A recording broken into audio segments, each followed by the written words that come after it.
Hello friends, আমি কথা বলি। আমি আবার তোমাদের কাছে চলে এসেছি আমার দেখা ব্লগ নিয়ে।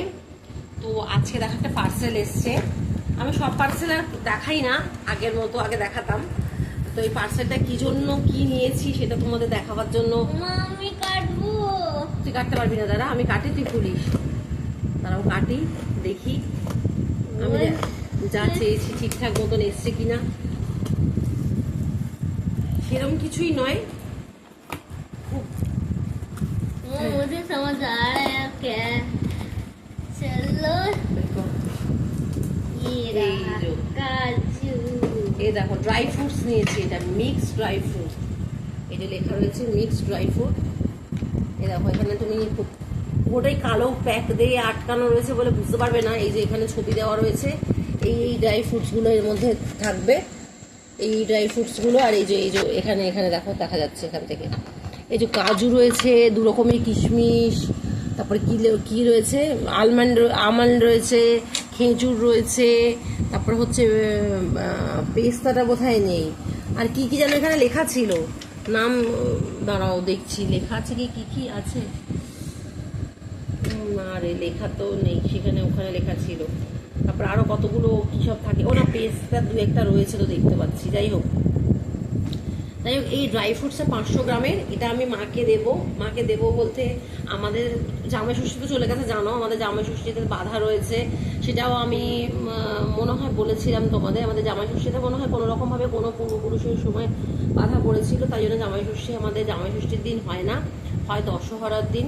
কিন্তু দশহরাও চলে গেছে, আর এবারে তো মার কাছে জামাই নেই, দূরে রয়েছে জামাই, দশহরাতে জামাই থাকতেও পারেনি। আর মা রান্নাবান্না করে এখন আর খাওয়াতে পারে না, নয় আমাকে অ্যারেঞ্জ করতে হয়, আর না হলে রেস্টুরেন্টে গিয়ে খাওয়া হয়। যেমন গত বছরেও রেস্টুরেন্টে গিয়েই খাওয়া হয়েছিল, এরকম একটা ব্যাপার। তো যাই হোক, তো মাকে বলেছিলাম যে তুমি কি নেবে।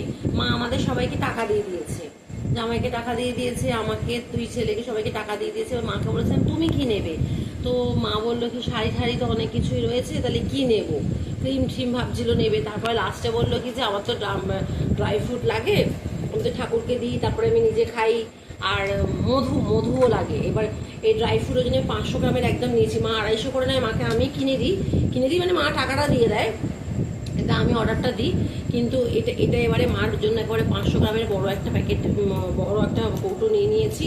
এটা মাকে গিফট করব বলতে টাইম পেরিয়ে গেছে, তো মাকে এটা দিয়ে দেবো জামাই ষষ্ঠী উপলক্ষে। এটা দিচ্ছি, আর মাকে দিচ্ছি, মার জন্য আম পাঠিয়ে দিয়েছিলাম, আর লোকনাথ বাবার পুজোর দিন তো কিছু ফল টল লিচু টিচু পাঠিয়েছিলাম অল্প একটু। আর একটা পাঠিয়েছি হচ্ছে মধু। হাম্পই বড় বোতলটা নিয়ে আয় টেবিলের উপর থেকে, ডাইনিং টেবিলের উপর থেকে বড় বোতলটা নিয়ে আয়। ওই যে গ্রিন কালারের র্যাপার দেওয়া, ওই যে এমনি বোতলটা, হ্যাঁ ওটা না ওই বড় বোতলটা, বড়টা দেখ, এদিকে হ্যাঁ ওইটা নয়, ওই বড়টা, হ্যাঁ ওটা। আর এইটাতে দেখো এখনো মধু পড়ে রয়েছে খানিকটা, এই যে তলাতে দেখতে পাচ্ছ হয়তো মধু পড়ে রয়েছে খানিকটা। এটাতে করে 1 কেজি মধু আনিয়েছিল, 1 লিটার। তো 1 কেজি মধুর মধ্যে হাফ রজত নিয়ে গেছে, হাফের একটু কম রজত নিয়ে গেছে, হাফের একটু বেশি মাকে দিয়েছে। মা শিশি পাঠিয়ে দিয়েছিল দাদাকে দিয়ে, দাদা একদিন এসেছিল, দাদাকে দিয়ে শিশি পাঠিয়ে দিয়েছিল। মধুটা যেহেতু আগে আনা হয়ে গেছিলো, তো মাকে মধুটা দিয়ে দিয়েছে। এখনো দেখো ওটা ধরেনি বলে এইটুকুনি পড়ে রয়েছে। এটা একদম পিওর সুন্দরবনের মধু, সুন্দরবন থেকে আনা হয়। এটাও মা খায়, মা রজত রেগুলার খায়। রজতের ওদিকটা তো একটু ঠান্ডা থাকে বেশিরভাগ সময়টায়, তাই জন্য খায়, আর মাও খায় আমি সুস্থ থাকার জন্য। আর টাকা দিয়ে কেনে, এবার মার কাছ থেকে আমি টাকা নিয়ে নিই, ওই মধু দিয়েছি আর এই ড্রাই ফ্রুট এইটুকু দিয়েছি। আমঠামগুলো তো ওগুলো এমনি জাস্ট ওটা এমনি দিয়েছি, একটু যা পড়ে গেল, একটু আমঠাম পাঠিয়ে দিয়েছি এই আর কি। আর কোনো রকম ফল ফুল সেরকম পাঠাইনি। লোকনাথ বাবা পুজোর দিন বললাম ওই প্রসাদ হিসাবে কি কিছু একটু ফল ছাড়া আর কিছু পাঠাইনি।